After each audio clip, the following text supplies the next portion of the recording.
Amici sportivi prontissimi per un nuovo match, il servizio di oggi è gentilmente offerto da Centro Medico Cosmo, poliambulatorio nella città di Bassano e città di Valdagno.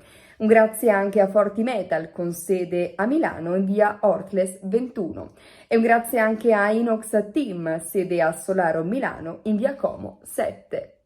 Andiamo a vedere insieme le immagini del match. Al comunale Il Gabbiano di Campodarsego si affrontano le formazioni del Campodarsego in divisa bianca e il Montecchio Maggiore in divisa rossa. Prima azione pericolosa per il Montecchio Maggiore al 13° quando Crestani si libera di un paio di avversari, va al tiro parato da Minozzi.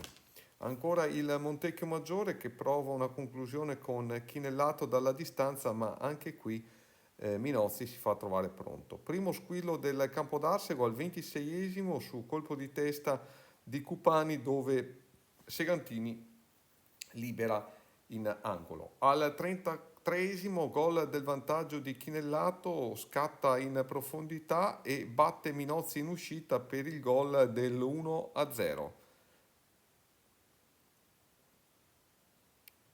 Prima del finire del tempo, altro squillo per il Montecchio Maggiore con Perotta che da fuori lascia partire un fendente che sibila di fuori poco. Nel secondo tempo subito il gol del pareggio del Campodarsego direttamente da calcio d'angolo con Guitto sul primo palo.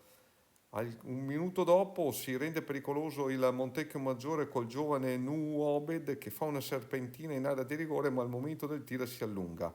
Al minuto numero 52 raddoppio del Campodarsego con Pasquato direttamente da calcio di punizione dal limite, che si rende ancora pericoloso con Rabbas che mette un pallone in mezzo e il difensore del Montecchio Maggiore riesce a salvarsi. Ancora preme il Campodarsego con Augudà che impegna Segantini.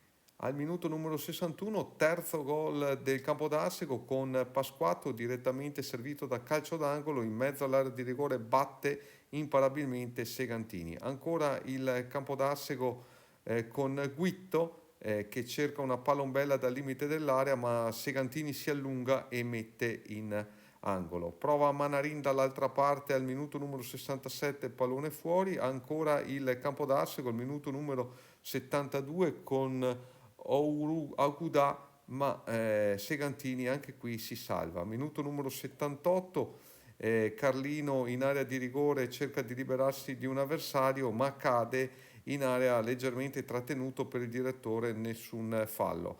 Al minuto numero 88, ultima azione pericolosa per il Montecchio Maggiore con il centrale difensivo Oxa che di testa manda fuori di poco. Match che si conclude con il risultato di 3-1 per il Campodarsego.